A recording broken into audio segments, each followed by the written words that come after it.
Hi, I'm Aman. I wanted to talk about confidence today.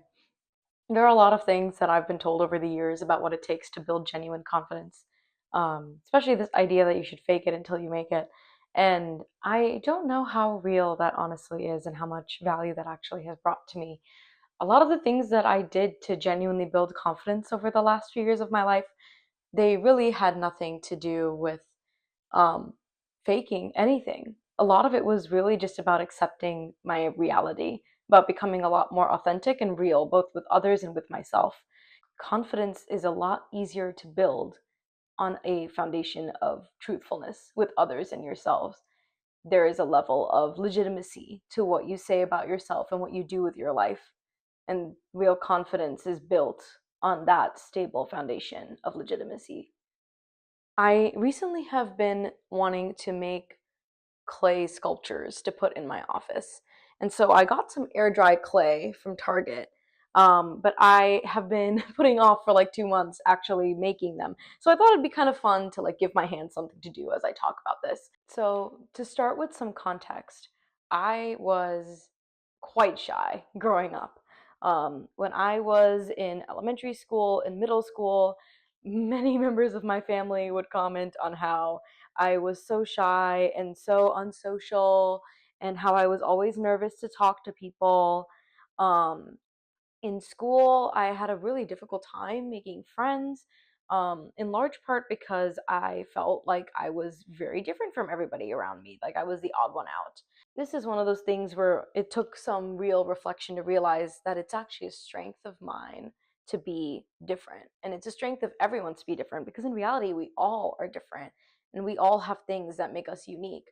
In both our strengths and our flaws, we find our truest selves. And there's absolutely no shame in owning any of that.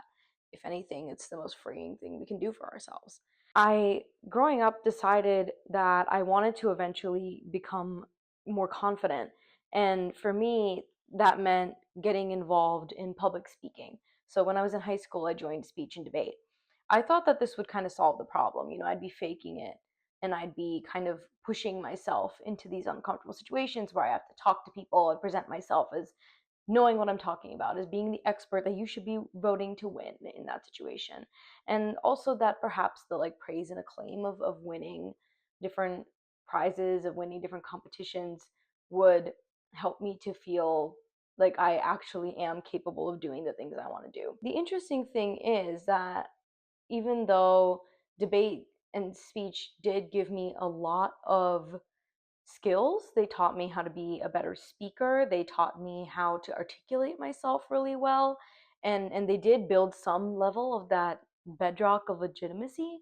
There was a lot of other inner work that I never did until much later that really actually built my confidence and helped me recognize that I am truly capable of anything that I want to be capable of if I really put my whole effort and heart towards it. That I really don't need to prove myself, that my existence as myself is proof enough of the incredible things that I can do. And that truth is for everybody, that everyone is capable of anything that they put their heart and mind to if they believe in their own power and potential and they're willing to put in the work to make it happen. The reality is that this is a lifelong journey and that you're going to have to go back to and redo each and every single one of these steps countless times throughout your life. And I have had to do that. There are many times where I've had to go back and redo and relearn what it means to be confident. I lose my sense of confidence. I have to regain my sense of confidence. I lose myself and my authenticity and I have to re-find it. And every single time that I go through this rediscovery, it feels scary at first to think that I lost touch with myself and my voice, but it is also incredibly exciting every single time to fall in love again with myself, with my life, with my community, and with what is possible in this beautiful world that we're all lucky to be part of and lucky to live in. So right now I'm making the base of my sculpture, which is perfect because the first thing that we want to talk about here is the base of making any change, and that is to pause. Pausing and reflecting is essential. There's a lot that goes into realizing that you don't feel confident, that you don't feel like you're being your authentic self, that you don't feel like you're living the life that you want to be living. It's great to recognize that something needs to change, and the desire to immediately solve that problem and get out of that situation makes sense. It makes sense that when you realize that something isn't working for you, the first thing you want to do is fix it as quickly as possible to make that pain go away. Reality is that there's a lot to learn from that pain, and that sitting with it is key to being able to do what is the cornerstone of any actual personal development, and that is to be honest and real with yourself. If you're able to build that sort of trust and credibility with yourself, that I really am telling myself the truth of what I want, or what's wrong, or where I need to do work, or where others are not aligning with me, or where I need to be and what I need to be doing. If you can trust yourself to be able to make that commitment to yourself, that level of honesty, and keep it, it will be a lot easier to go on this journey. In fact, I would argue that it is necessary for being able to go on this journey and actually get the progress that you want out of it. I recently did something like this. I had a few weeks where I was really stressed about every area of my life. I woke up and I just didn't feel satisfied. I felt like I wasn't doing a good job at any of the things that I was supposed to be doing. And I just didn't know what to do about it. I wanted to fix everything at once, and I kept coming up with different solutions and ideas and not knowing what made the most sense or what was the most right, asking everyone else in my life for their opinion. It was only when I took a few days to stop trying to fix it and to just sit with the fact that something felt wrong. Not even something, really everything. Everything felt wrong. Not even because everything was wrong, but because I didn't feel like I was being myself. I felt lost. And it required me to sit and pause and ask myself why I feel lost and what I feel and what's actually going on, to realize that the problem wasn't actually related to any of the things I was trying to solve. Weirdly enough, it was accepting that I'm not well and not trying to fix that that helped me fix it. Right now, you might be feeling a lot of frustrating feelings with yourself. You might be thinking that you need to get moving and you need to make change as quickly as possible. That how could you possibly abandon yourself for so long, or possibly put off your dreams for so much time? How could you possibly continue to damage your relationships and yourself in all of these ways? And it's enough, and we need to do something about it this instance. I understand that feeling. I think it makes sense that you feel that way. I think it's beautiful to want to create change in your life.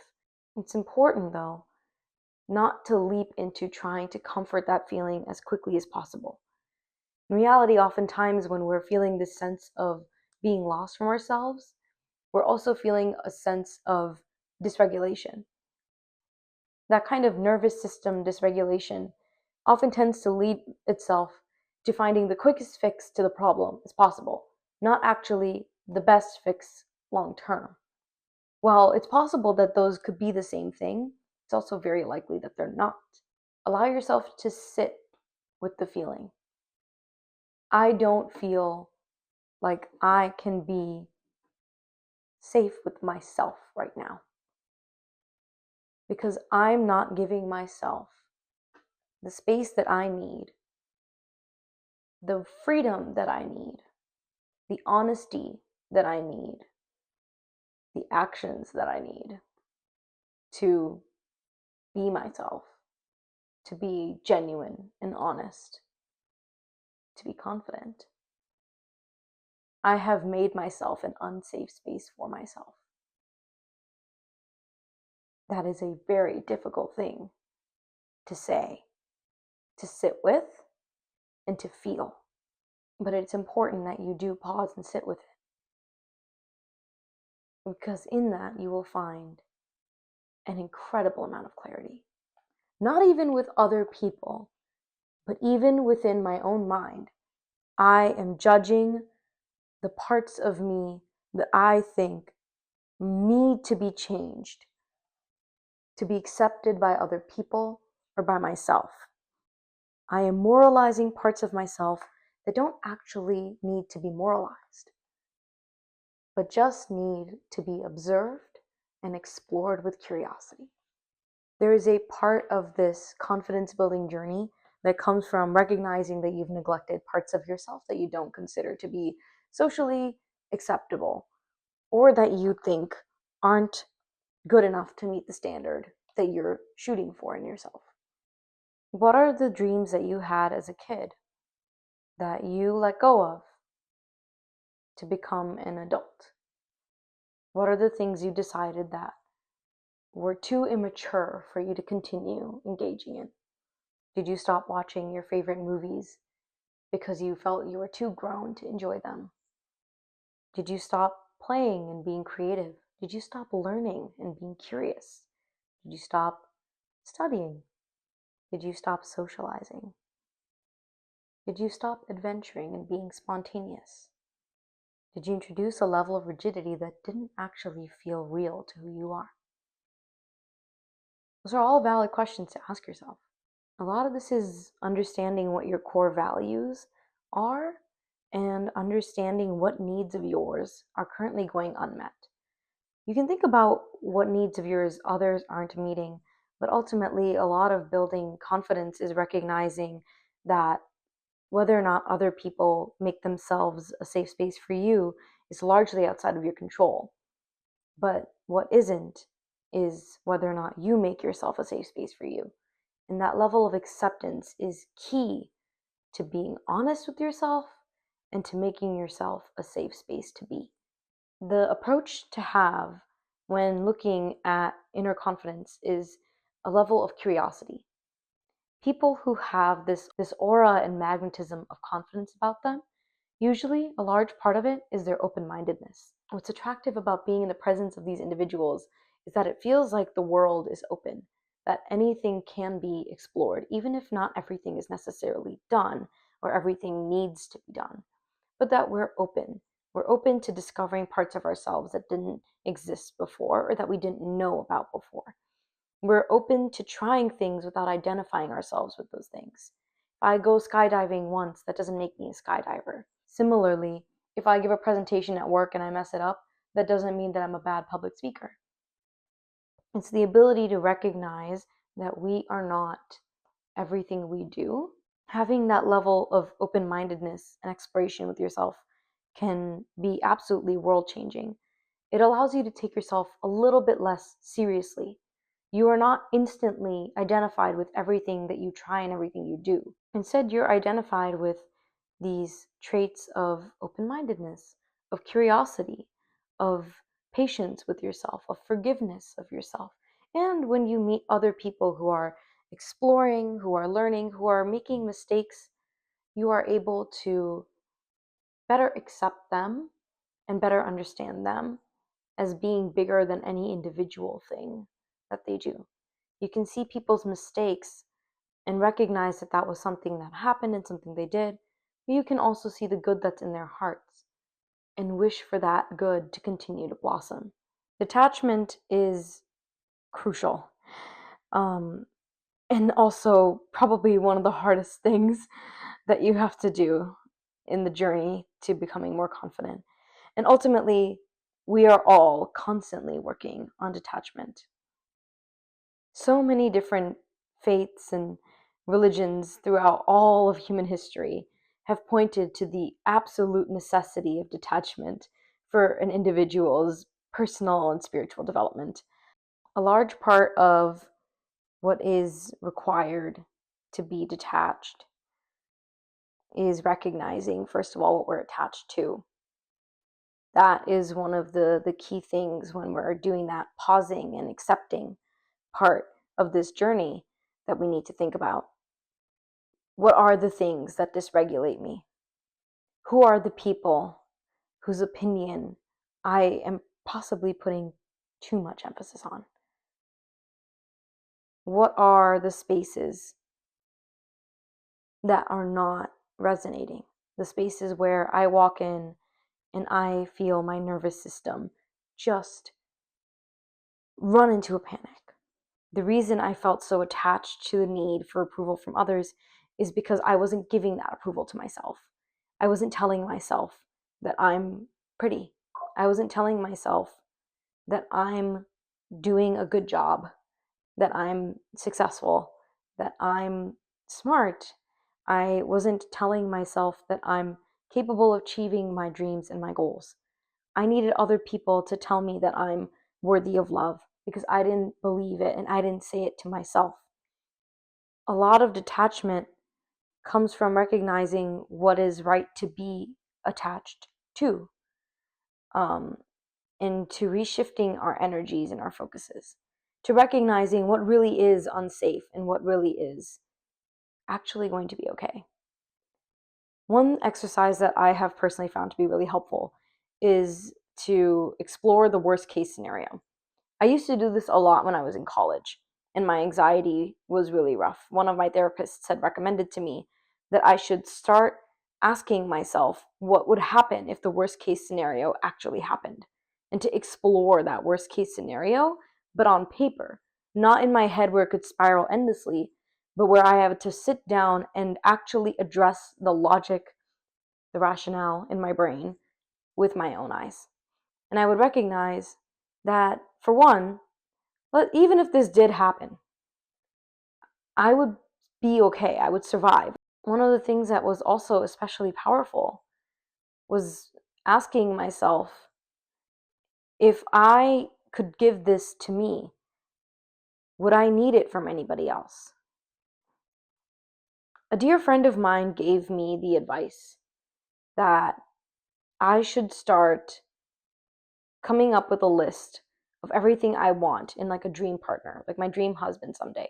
What are the things that I would want to see in him? What are the qualities I would want him to have? And then instead of looking to other people and telling them that they need to follow this list and meet this list, or like begging, praying to God to give me someone who matches this list, I should become the list.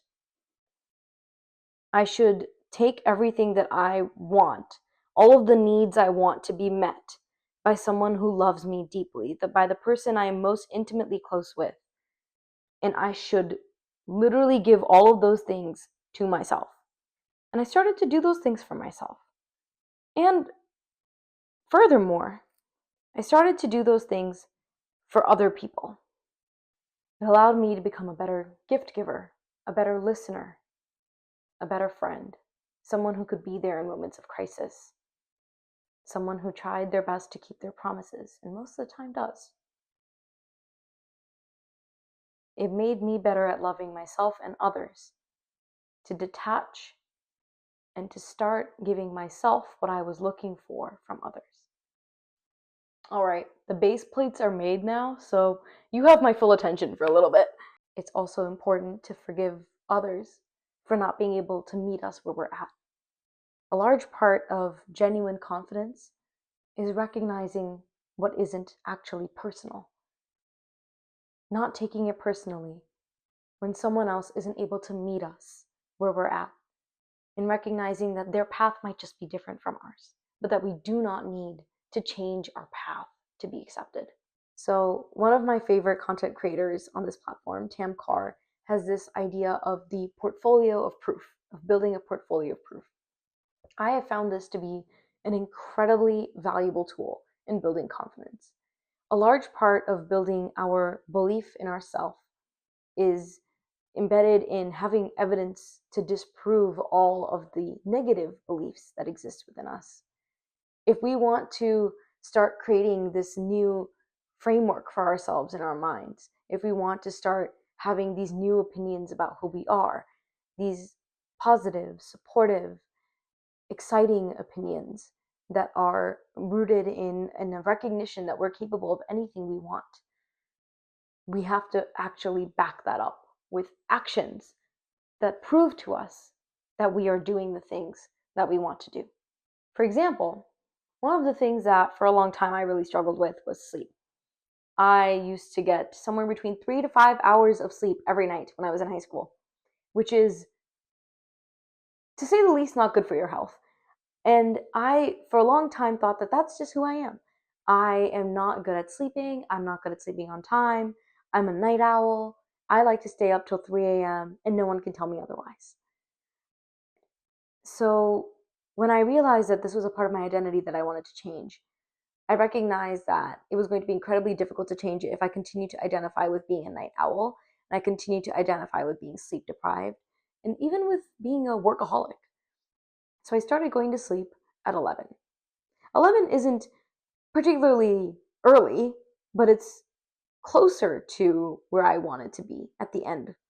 And it encouraged me to get up at a reasonable hour and to get 7 to 8 hours of sleep. And when I first started sleeping at around 11, I didn't think I was actually going to be capable of sticking to it. But each time I did it, I reminded myself in the morning when I woke up that I just proved to myself that I'm capable of getting 8 hours of sleep. At some point, I was going to sleep around 11 p.m. every night, most nights, for months.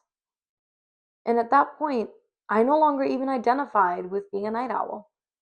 I identified with being someone who cares deeply about their sleep schedule. I identified with being somebody who prioritizes sleep health. We feel confident in the economy when we trust that it's going to be stable. We feel confident in our governments, in our election systems, when we trust that elections are done fairly, that government is being truthful with us. Similarly, we have confidence in ourselves when we trust our own word. And that kind of legitimacy that we build is the real bedrock of confidence. Sure, you are technically kind of faking it until you make it, in the sense that you might not believe that you are who you're trying to be, but you're showing yourself it every single day. However, I wouldn't call that faking it. I would say that what you're really doing is you're showing yourself who you are. You are revealing and unveiling your truest, best self. It's not fake. Reality is the person you were being before was fake. Our most confident, authentic selves are also the greatest contributors. They're the ones that are capable of really making larger change in society, of bringing about the best innovation and the best creativity, the best growth. You'll be surprised. It's a lot easier to be liked by others, weirdly enough, when you're just playing to your own strengths, not trying to be liked by others, but trying to bring value to others, trying to bring value to the world. Hey there, editing me. My mic cut out at the end. So I just wanted to say that I hope you enjoyed this. I hope it was helpful to you in some way. And if you like this and want to hear more of my thoughts on personal development, confidence, or anything really, I have a Substack where I post every Monday, covering topics similar to this and also other random stuff. So feel free to check that out. I also plan on posting on here at least once a month, hopefully a little bit more than that. So feel free to subscribe if you enjoyed this one. I also have a Patreon that will also be linked in the description if you want to check out some of the other goodies and things I'm up to. And yeah, I really appreciate you being here, and I'll see you next time.